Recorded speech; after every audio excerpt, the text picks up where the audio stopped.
Innal hamdalillah nahmaduhu wa nasta'inuhu wa nastaghfiruh wa na'udzu billahi min shururi anfusina wa min sayyiati a'malina. May yahdihillahu fala mudilla lahu wa may yudlilhu fala hadiya lahu. La in syakartum la azidannakum wa la in kafartum inna 'adzabi lasyadid. Qala Allah Ta'ala innamal mu'minuna ikhwatun fa aslihu baina akhwaykum wattaqullaha la'allakum tuflihun. Shadaqallahul azim. Ma'asyiral muslimin, sedang Jumat rahimakumullah, usikum wa iyaya bi taqwa. Ittaqullaha haqqa tuqatih wa la tamutunna illa wa antum muslimun. Ma'asyiral muslimin, sedang Jumat rahimakumullah, salawat dan salam hendaknya kita limpahkan pada junjungan kita Nabi besar Muhammad sallallahu alaihi wasallam. Bulan ini bulan Rabiul Awal. Semua kita sudah tahu bahwa pada bulan ini tepat tanggal 12 Rabiul Awal tahun Gajah dilahirkanlah Rasulullah SAW.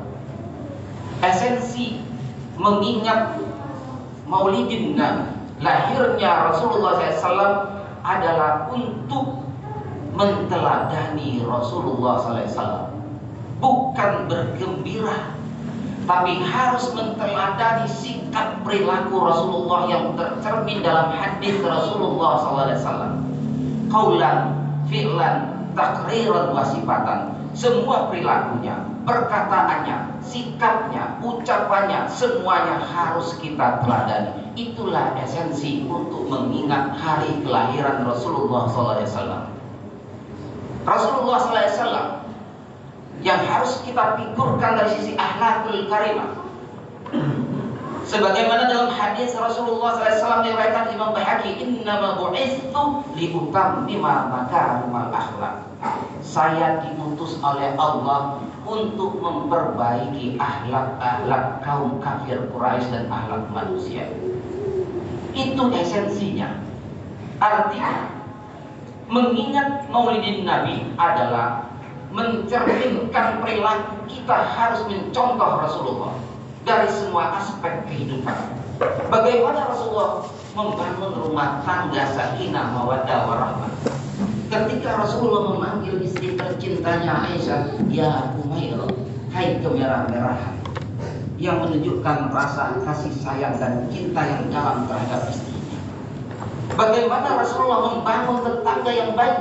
Bahkan dijelaskan dalam satu hadis, man kana yu'minu billahi wal yawmil akhir falyukrim jarahu.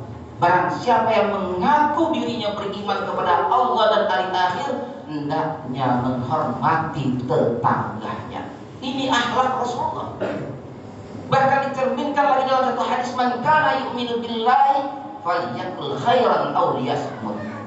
Dalam hadis Nabi, barang siapa mengaku dirinya beriman kepada Allah dan mengakui adanya hari akhirat, maka hendaknya mengatakan yang baik-baik, kalau tidak diam.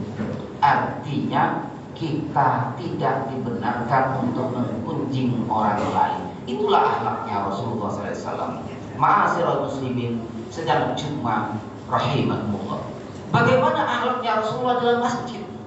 Bagaimana akhlaknya Rasulullah dalam bertamu? Bagaimana akhlaknya Rasulullah antara muda dan tua? Disebutkan, yahtarimus shaghir ilal kabir wa yarhamul kabir ilal shaghir. Yang kecil menghormati yang tua, yang muda menghormati yang tua menyayangi yang muda. Itu akhlaknya Rasulullah. Itulah esensi untuk mengingat Maulidin Nabi. Harus mencontoh, menteladani sikap perilaku Rasulullah. Itu yang harus kita ingat, bukan berhura-hura. Ini yang terbalik selama ini. Bahkan Rasulullah bukan saja dalam kehidupan rumah tangga, bertetangga dan sebagainya. Rasulullah mencontohkan bagaimana ketika beliau menjadi presiden Madinatul Munawwarah, ketika beliau hijrah dari Mekah ke Madinah. membangun tatanan kehidupan baru dengan peradaban yang baru, super modern, sampai detik ini up to date, relevan dengan keadaan zaman. Apa yang beliau lahirkan? Beliau membangun satu konstitusi, undang-undang dasar yang sampai detik ini diadopsi oleh banyak negara, yaitu Sahifatul Madinah, atau yang disebut Undang-Undang Konstitusi Madinah. Makanya Madinah disebutkan Madinatul Munawwarah, kota yang membawa masa depan yang cerah. Di dalam konstitusi Madinah, Sahifatul Madinah, Rasulullah sudah menyampaikan di sana, bahkan menulis di dalam Sahifatul Madinah bagaimana hidup toleransi umat beragama antara Muslim Yahudi, antara Muslim dengan Nasara, termaktub dalam Sahifatul Madinah. Kalau ada sekelompok mengatakan Muslim tidak toleran, berarti dia tidak membaca sejarah dan dia tidak mengerti sejarah. Islamlah yang pertama kali meletakkan Sahifatul Madinah secara universal hak asasi manusia 1443 tahun yang silam. PBB baru 1948 bicara hak asasi manusia. Cikal bakal hak asasi manusia Inggris 1215. Islam 1443 tahun yang silam sudah bicara hak asasi manusia, sudah bicara toleransi beragama. Bahkan Rasulullah sudah meletakkan landasan bagaimana peperangan dalam Islam. Tidak boleh membunuh anak kecil, tidak boleh membunuh orang tua jompo, tidak boleh membunuh wanita. Islam sudah meletakkan landasan hak asasi manusia dalam peperangan. Betapa hebatnya Rasulullah sebagai presiden Madinah. Dan ingat, Rasulullah bukan saja presiden, beliau juga sebagai panglima perang, beliau juga sebagai negarawan, sebagai politikus, tapi bukan politikus busuk. Beliau sebagai politikus, sebagai qadhi, yaitu hakim, sebagai jaksa, semua tercermin dalam kehidupan Rasulullah. Ini yang harus kita contoh dalam kehidupan nyata. Ma'asyiral muslimin sedang Jumat rahimakumullah.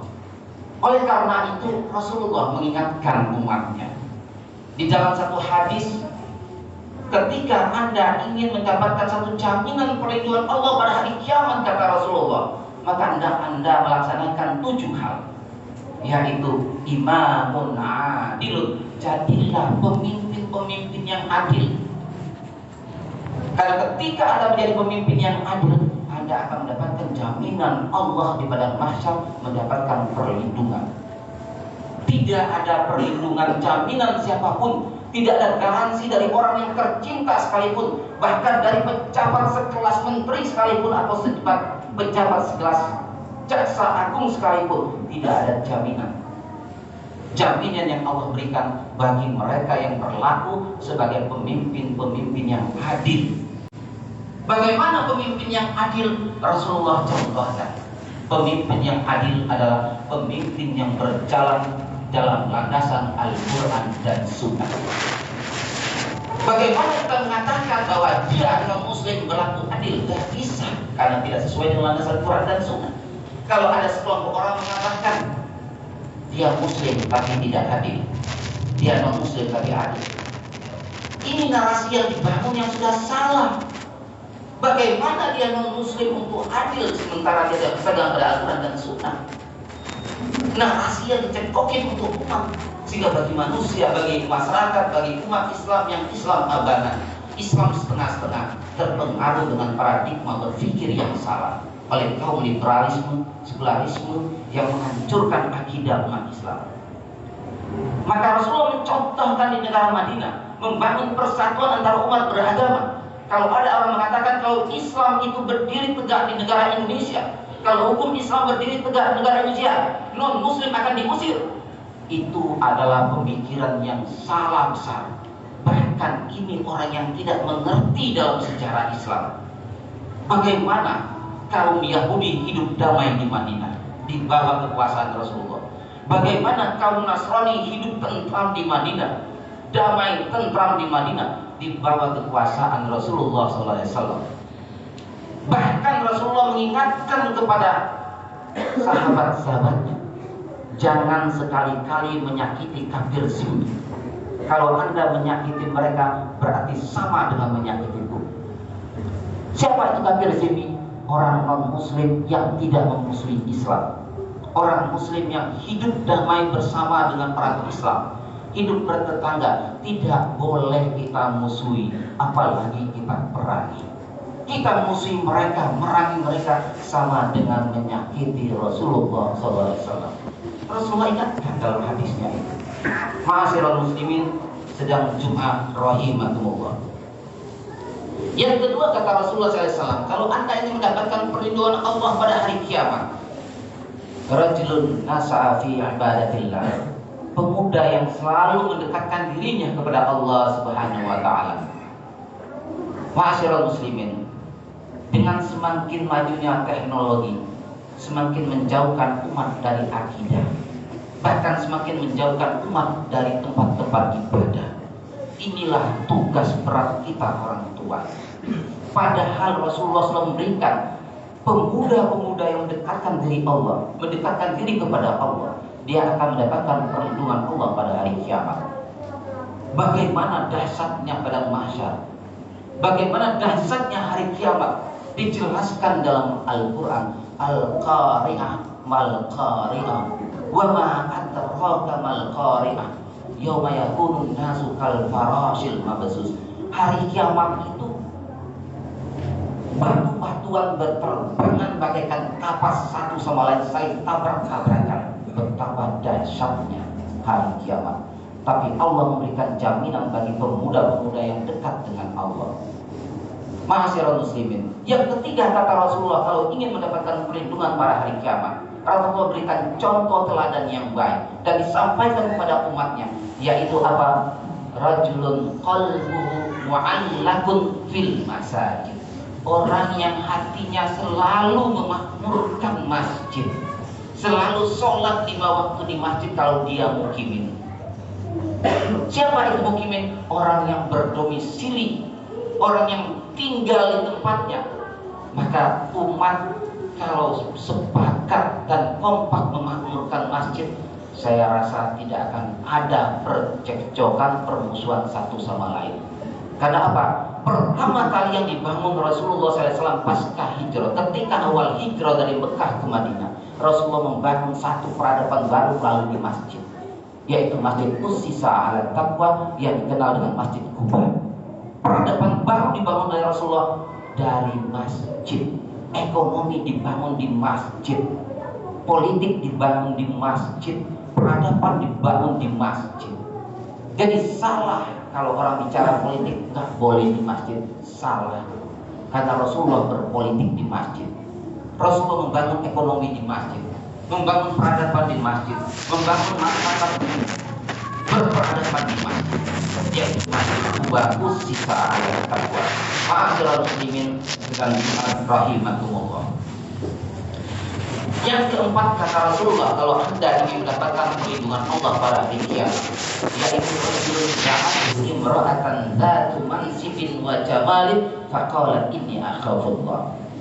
Laki-laki yang ganteng, yang maco, yang kuat, yang gagah, yang kaya dipanggil wanita yang cantik, mulai jelita, mata sipit, hidung mancung, pipi koneng, untuk mengajak kemaksiatan. Apa katanya? Oga ini akhafullah, saya takut sama Allah. Yang kelima, yaitu rajulun tasaddaqa bisadaqatin hatta la ta'lam malu ma tunfiqu yaminuhu.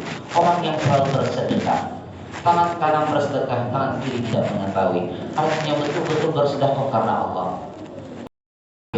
Rajulun dzakarallaha khalian faqala, orang yang selalu ingat dengan Allah, berzikir dengan Allah, bangun di tengah malam yang sunyi, berdoa dengan meneteskan air mata, mengingat kehidupannya yang penuh dengan dosa, banyak perilakunya yang menyakiti tetangga, mungkin sifatnya yang tidak sesuai dengan mertua, atau perkataannya yang menyakiti orang tua.